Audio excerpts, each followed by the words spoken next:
Everybody, this is the What's Your Story podcast with a focus on generative AI. And I welcome everybody to listen in every week as we bring amazing guests from all over the globe, including marketers, people from Google, professors, and how they're using generative AI to make your content that much better.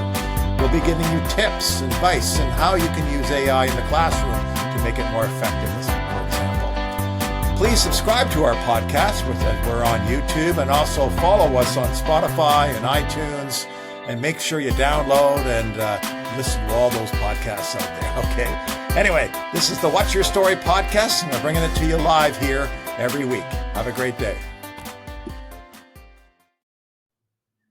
Hey, everybody. Welcome back to the What's Your Story podcast. Once again, this is your host, Ron Caughlin, and welcome today to this fourth season of I Can't Believe It, where we're focusing on generative AI. And this week, we have a very, very special guest, a TV host, an author.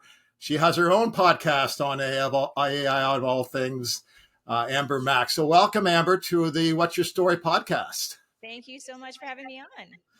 Yeah, so listen, I can't do your story justice. So why don't you just give everybody just a quick flavor of how you got started. I see you're a Dalhousie graduate of all things, so that's awesome. But I want you to tell us a little bit about yourself, and then we'll get into talking about this amazing world of AI. Absolutely. So I went to school and did a post-grad out in Halifax in journalism. So my goal in life was always to be a journalist. Soon after, I moved to San Francisco and worked during the dot-com boom out in Silicon Valley. And I eventually was able to come back to Canada and sort of marry my interest in journalism with my newfound love of technology to create a career as a tech journalist, and then eventually started my own business, which is what we run today here at Amber Mack Media. And we produce content for various brands, a lot of thought leadership content.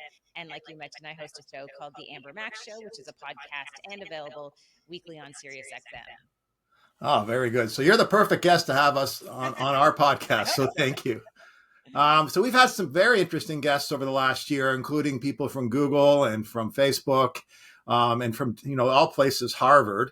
But one of the things we're finding today in this evolving landscape is in the work world, is everybody seems to be using AI or a version of it, or generative AI. And so how do you see this changing people's jobs today in the workforce? What do you think's going on out there? Well, I think, first of all, I think it's a challenging time for a lot of people. I'm sure you've seen this through the show, that people are genuinely frustrated, confused about how to integrate artificial intelligence into their day-to-day. And so I think it's overwhelming. So I just want to put that out there, because I don't think it's as easy as, okay, you know what, I'm going to get up in the morning and start down this path. So I think generally speaking, people are trying to figure out, how do I actually adopt AI and integrate AI into my day-to-day to save time, to save money. But I'm actually going to go one step further and say there is also a desire and perhaps a need to leverage AI to continue to be competitive. And what I mean by that is that if your competition, whether it's another brand or another small business, is using AI to be more effective in what they do, they're able to scale at a rate that maybe you haven't been able to. So AI, I think, can be as well, in many ways, just something that you incorporate into your business to continue to be able to compete in whatever industry you're competing in. Oh, that's very true. And that also is true in advertising and marketing. For example, I teach a digital marketing class at George Brown College. And one of the things we're doing is integrating AI to teach them how to use it, because they need these skills in the future. And so when you're thinking about AI and some of the things that are out there today, what's the most outrageous, I guess, generative AI tool or AI tool that you've seen out there in your practice? Well, I think, and more I'm talking about this in terms of AI being one of the biggest opportunities that we face today, but also one of the biggest threats. So how about I give you an example for each of those? So Okay. I think about one of the biggest opportunities, especially around generative AI. We can think about platforms such as HeyGen. HeyGen would allow you to upload a video of yourself speaking. Maybe you're hosting training videos for your team, and you need to be able to translate them into half a dozen languages. languages. You can do that with Hey Jen with a simple drop down menu, and all of a sudden it looks like you're speaking Mandarin and Spanish and other languages. That is pretty powerful and incredible in terms of being able to help you train people among your team who speak different languages, help with recruiting. On the flip side of that, when we think about the biggest threat that we face with artificial intelligence, and we've certainly seen this this spring, is that many of our social media feeds are flooded with not just AI images anymore, but also AI deepfake audio, AI deepfake Mm. video. And all of a sudden, we are more and more living in a world where people are starting to believe a version of the truth that unfortunately is not grounded in reality. To me, that's the biggest threat that we face. So we really have an information landscape in many ways that is not conducive to what we need insofar as a democratic country. So Mm. the opportunities exist and the risks exist. So this is where I think the challenge exists for each person and business, is that all of a sudden, how do you navigate this world when it's very obvious that there are lots of shades of gray? Oh, absolutely. And this is also the case in politics right now. We're having an election coming up, and we're seeing some interesting things happen on social media that are still, I guess, fake news. And so I know that you speak to politicians and you've done a lot of interviews. And what is your worry or things that you've seen out there this year that people should be aware of? Well, I can remember, I think it was back in 2015. I can remember covering the election from a digital standpoint Mm-hmm. in terms of monitoring what was taking place online during the federal election way back many years ago. And I remember asking the question on air, I'm surprised nobody has had this conversation about AI and emerging tech and how it's going to affect our society. But in many ways, I thought, you know what, that will come, right? Maybe it was early days. I've always been an early adopter. And unfortunately, in 2025, the thing that worries me the most, and this is based on not just conversations that I've had with certain leaders, but also the fact that we have so many interviews that we can see online with these same leaders, is that AI doesn't necessarily seem to be on the radar of anyone in a really significant way. And I would argue that even from a digital literacy standpoint, there are many leaders who just lack basic understanding of how AI works. Why is this important? Well, listen, if we have all this talk, which we should have, about bringing Canada into the future and becoming much more resilient and independent than we've ever been, technology is that thread that really runs through everything that we want to be able to achieve in the future. If you can't do things like understand the basics of AI or understand the threats that exist as well as the opportunities, I think that is doing a disservice to many voting Canadians.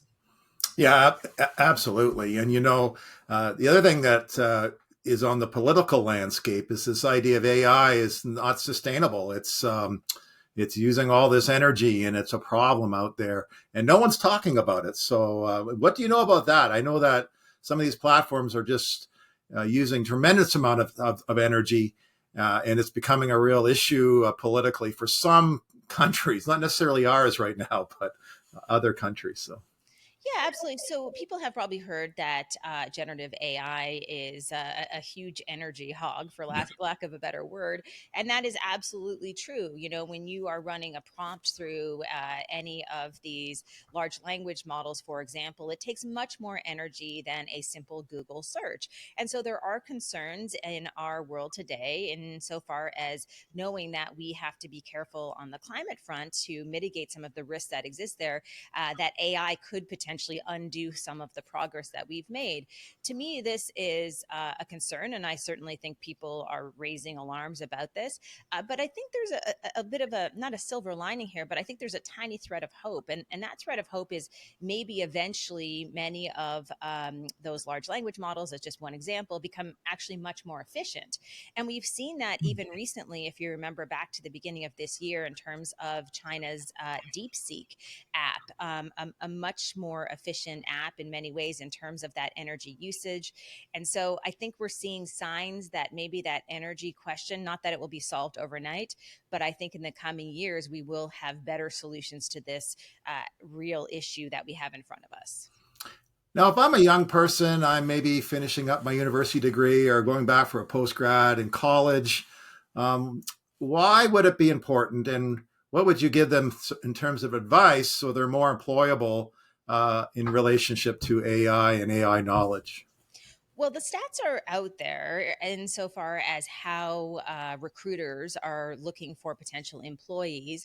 And we know that AI is one of the top Mm. search terms. So if you are a new college grad, or maybe you're looking for work in the summer, it is critically important that you brush up on your AI skills. And that means whether you're learning AI in school or maybe you've taken online courses, I would jam all of that into your resume and your LinkedIn profile and make that front and center, because more and more we also know that AI tools are being used to search for candidates. So if that's one of the top search terms, you want to make sure that you address that right out of the gate. So brush up on your AI skills, learn how to use generative AI, and don't get stuck in this AI cycle where you think, okay, well, you know what? I took a course on that. I don't have to learn anymore. You know this as well as I do, that this is constant learning, right? It's not Mm-hmm. something where you sort of step aside and say, hey, I did that course and I'm done. You really have to immerse yourself in this world because there's so many new technologies, new platforms, new apps out there.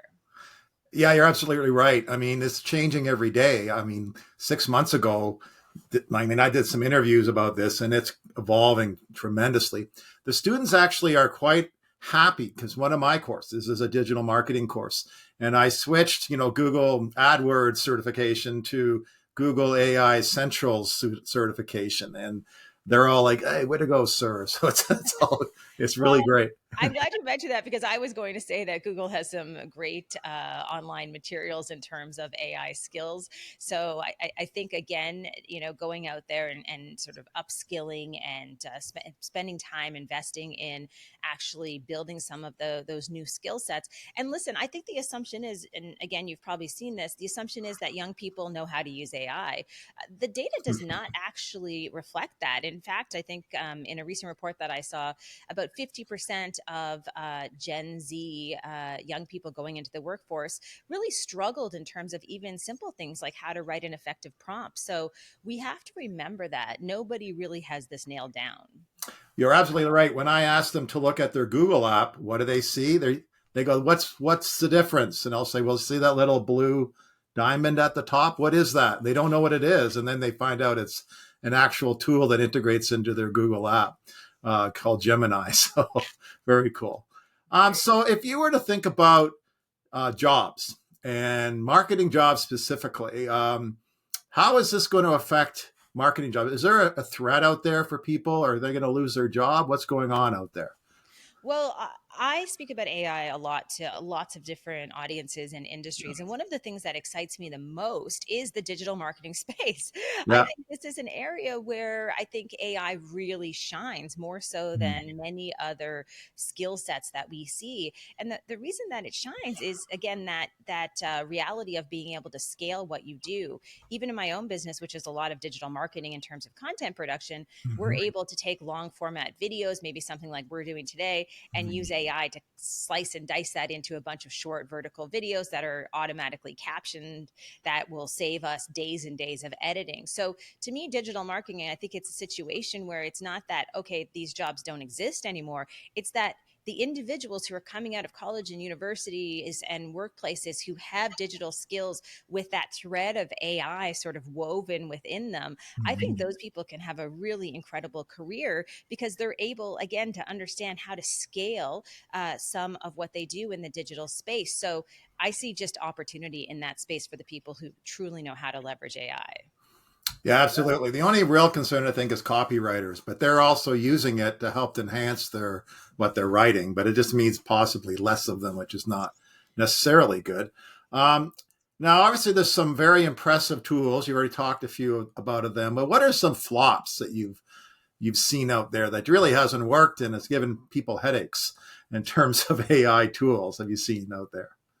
Well, I think it's really hard to say because some of the flops of today, in 5 years, someone might be able to build on them and they become a success, right? We Okay. see these cycles through history all the time when it comes to technology. Something that maybe didn't really take off has a second life years later.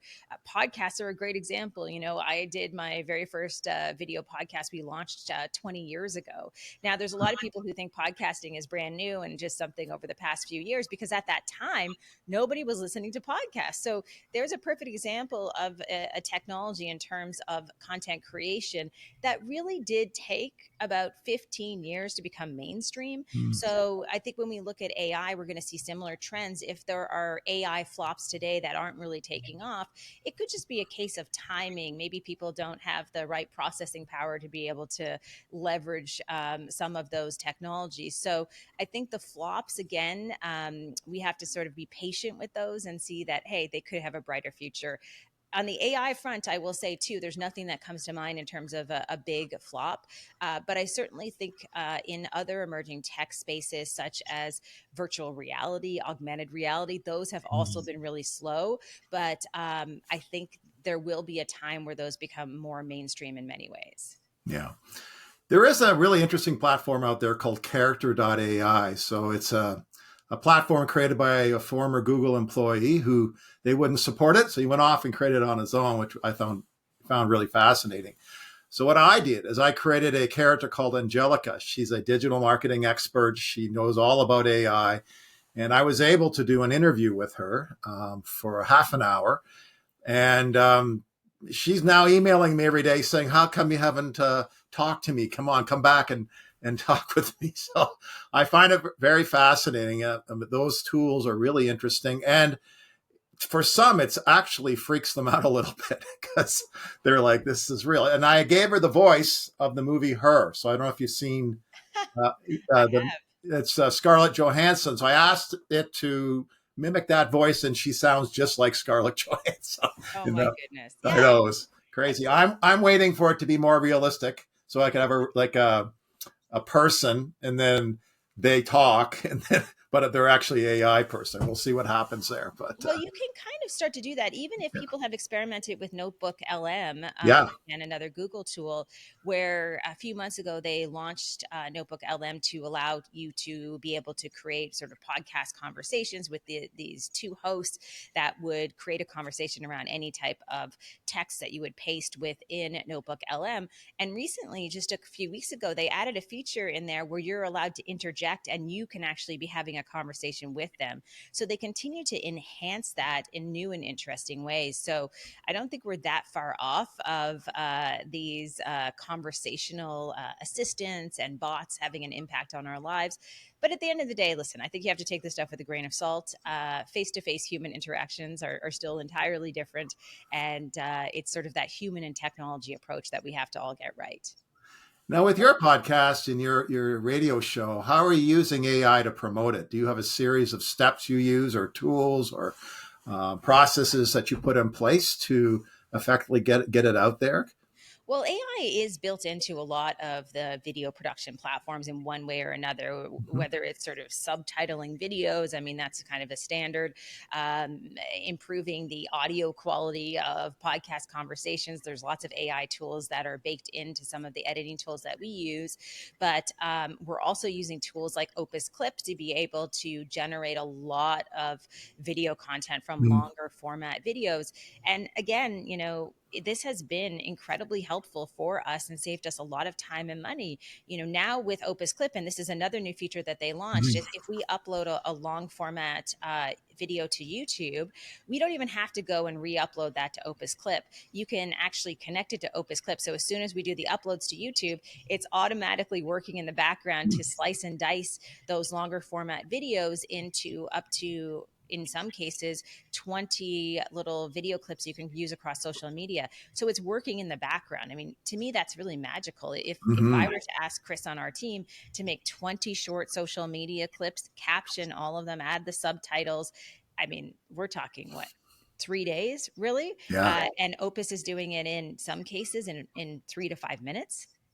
Yeah. So we also use Opus Clips, but I also use in Riverside, they have their own magic clips, which we use. I'm trying to figure out which one's better, but at the time, I think Opus Clips is the one. I like the idea of the integration, though, into YouTube and creating those and actually deploying them to the right target audience afterwards. So I think it's really, really interesting. Yeah, and I like the idea that things happen automatically. I mean, that's where I think AI really shines, is when there is automation also at Mm. play, right? So that means I do one thing and then sort of an AI assistant or technology takes over and does a bunch of other things. I don't need to go in and tell it, hey, do this, I want that, I want that. It's kind of working in the background. And that really ties in with the big theme that we're seeing in 2025 with AI, which is AI agents. More and Mhm. more we're seeing that agents will be part of people's teams. You'll build an agent or you'll use one out of the box that is helping you in your day to day. And certainly for digital marketers, I could see this as well.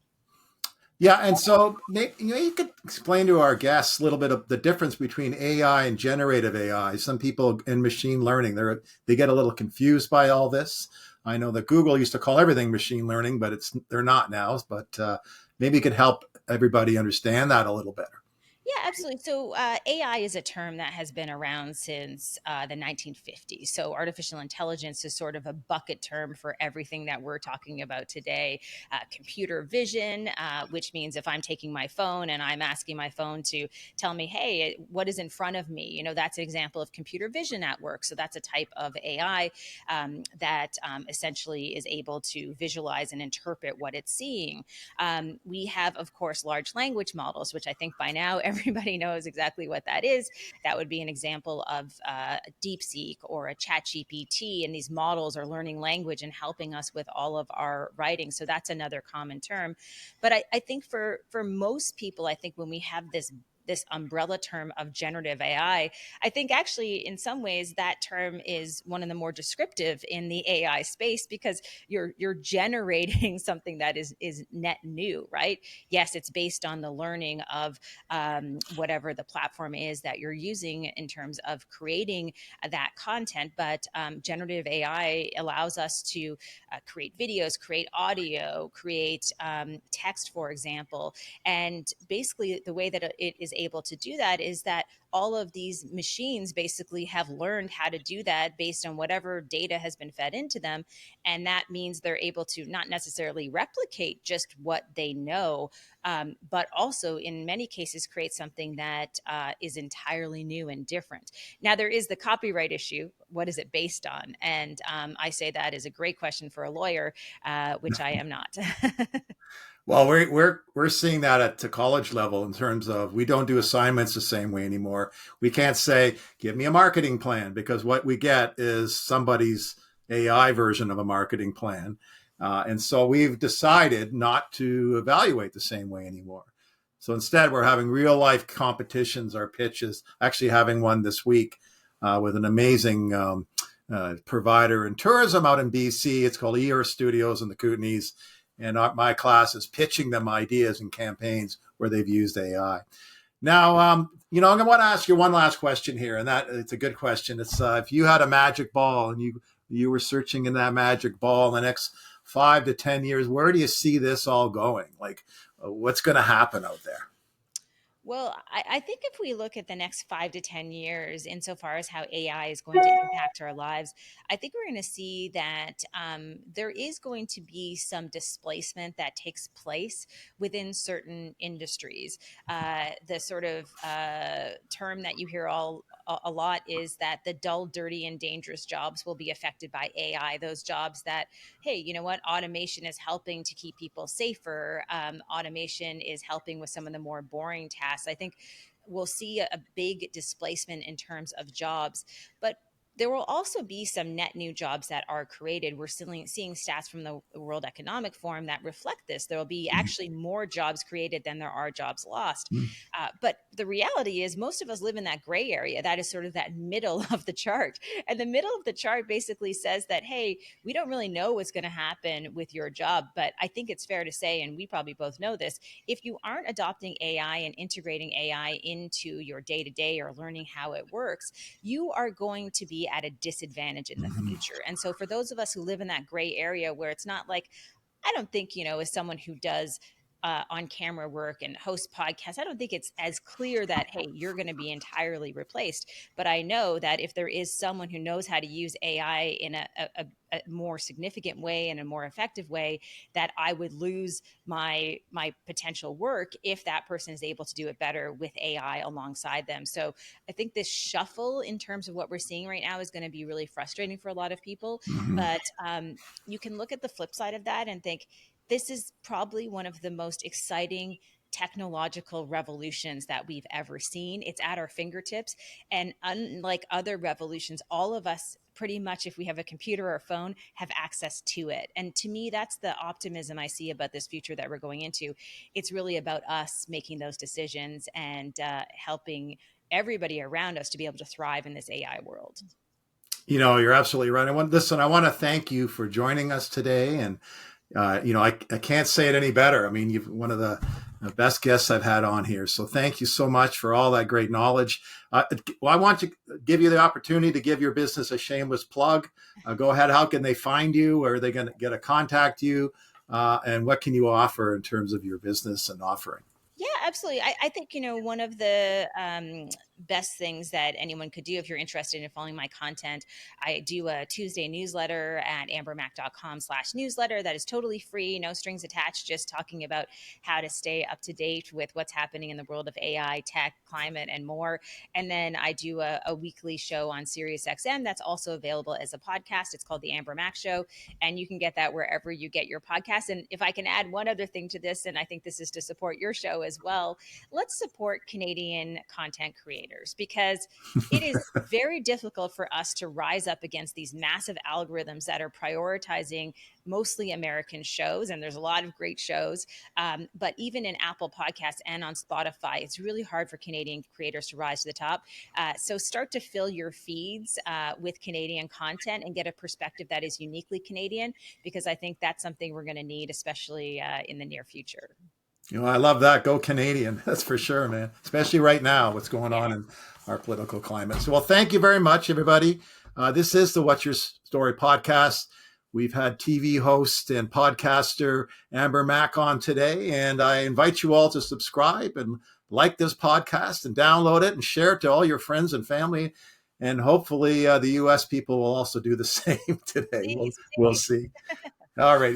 You have a great day. And thank you once again for joining us today on the What's Your Story Gen AI podcast. Thanks so much for having me.